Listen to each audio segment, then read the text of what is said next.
क्या आप भी स्टॉक मार्केट की गहराई को नापना चाहते हैं पर कोई गाइडेंस नहीं है?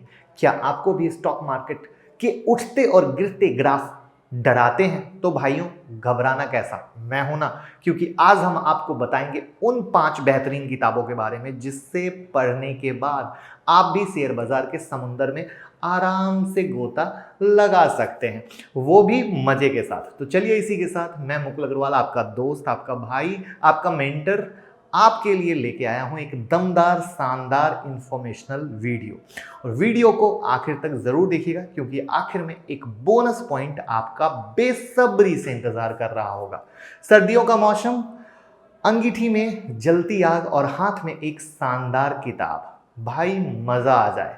तो पहली किताब जो हम बताने जा रहे हैं वो गीता और कुरान से कम नहीं, हमारे लिए गुरु वॉरेन बफेट और उनके भी गुरु, यानी कि गुरुओं में गुरु बेंजामिन ग्राहिम उर्फ फादर ऑफ वैल्यू इन्वेस्टिंग द्वारा लिखी गई किताब द इंटेलिजेंट इन्वेस्टर है।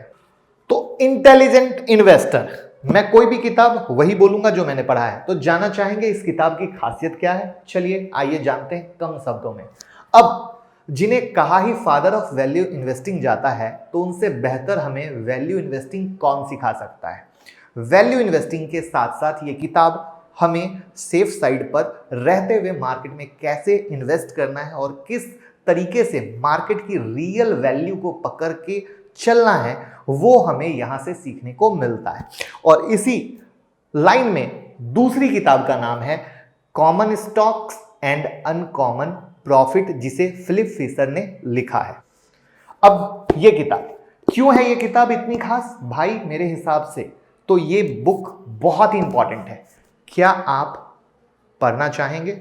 जरूर पढ़ें, क्योंकि इसकी कहानी कुछ ऐसी है कि वॉरेन बफेट सर, जिन्हें दुनिया फॉलो करती है और वो फॉलो करते हैं बेंजामिन ग्राहम को, तभी एक नाम उभर कर आता है फिलिप फिशर का, जो हाई क्वालिटी ग्रोथ स्टॉक पर फोकस रखते हैं और उसे खरीदने के लिए वो अपनी जेब की ओर नहीं देखते। इनकी स्ट्रेटजी है, बफेट साहब जितना प्रभावित हुए उन्होंने अपना पूरा का पूरा इन्वेस्टमेंट का तरीका ही बदल दिया।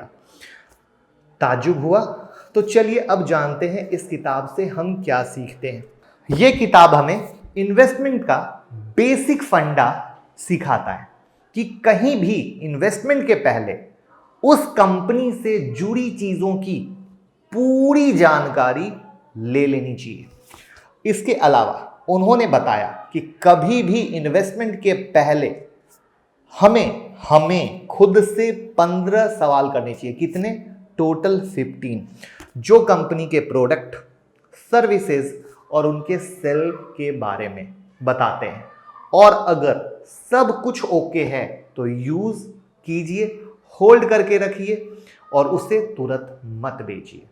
ये था सेकंड किताब के बारे में, और ये किताब मैंने खुद पढ़ी है, तभी मैं वही किताब रेकमेंड कर रहा हूं जो मैंने खुद पढ़ी है और बकायदा इसीलिए आपको बता रहा हूं। अब हम जिस किताब के बारे में बात करने जा रहे हैं, इससे जिसने भी पढ़ा है उसके लिए कोरोना काल में भी किसी रामबाण से कम साबित नहीं हुआ होगा। तो कैसे रामबाण साबित हुई ये किताब? हम बात कर रहे हैं पीटर लिंच द्वारा लिखी one up on wall street. 90s का दौर था जब एक शख्स आता मार्केट में जो 29% के एनुअलाइज्ड रिटर्न बना के वॉल स्ट्रीट में तहलका मचा देता है, और उस शख्स का नाम था पीटर लिंच, जो आपके सामने है। इनका मानना है कि उस इंसान से बड़ा बेवकूफ कोई नहीं जो इकोनॉमी को प्रिडिक्ट करता है। ध्यान से सुनिएगा, ये बुक हमें सिखाता है कि हमें कंपनी के वैल्यू पे पैसा लगाना चाहिए, ना कि उसके डेली परफॉर्मेंस पे। और इस किताब ने मुझे बहुत ज़्यादा हेल्प की थी, जिसके कारण 21, 22, 23 मार्च को मैं आप लोगों को स्टॉक और निफ्टी की प्रिडिक्शन दे पाया। तो आप समझ गए होंगे कि क्यों, किस तरीके से मैंने मार्केट को समझा, क्यों किस तरीके से मैं मार्केट को प्रिडिक्ट कर पाया, और उस प्रिडिक्ट करने में इस किताब ने मुझे कितनी हेल्प की। अब नेक्स्ट किताब कौन सा, गेस कीजिए। नेक्स्ट किताब शायद आपने पढ़ी हो, रिच डैड पुअर डैड। रोजमर्रा की जिंदगी और टीनेजर्स की कॉमन शिकायत, पापा कहते हैं कम खर्च करो, इतना महंगा सामान मत खरीदो।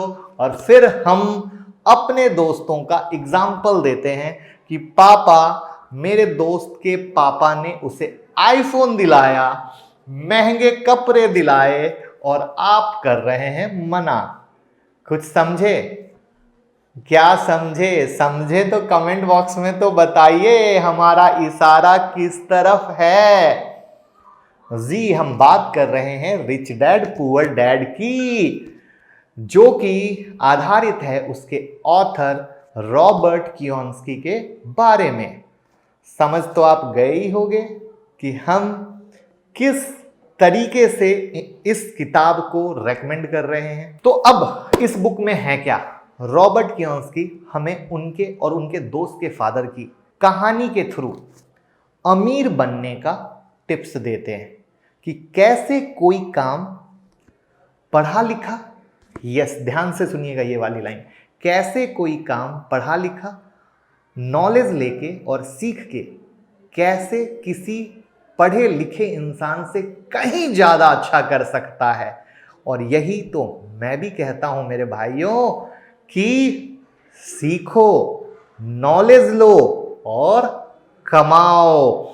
इस किताब से हम पैसिव और पोर्टफोलियो अर्निंग का महत्व भी बहुत ही अच्छे तरीके से सीख सकते हैं। अब एक बड़ी मशहूर लाइन याद आ रही है, मैं गुजराती हूं साहब, सब कुछ बहुत सोच और संभल के खर्च करता हूं।